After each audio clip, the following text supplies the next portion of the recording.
Yayqalğan şibire tolağına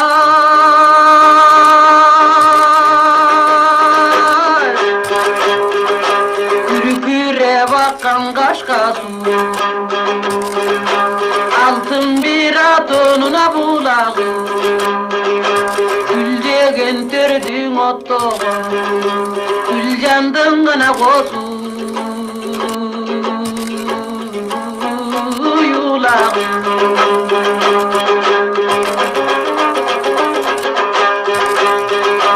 Yaylonun başı caşılacak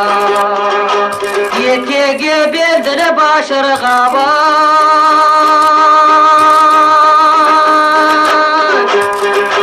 Kürküre bakkan kaşka su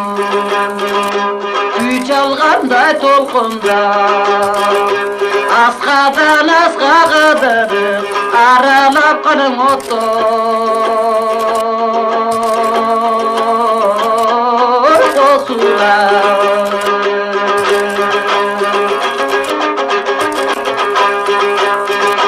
Mingenim tulpar torudan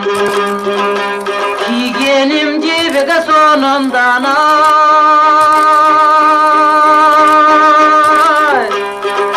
Kaytarganım alçarba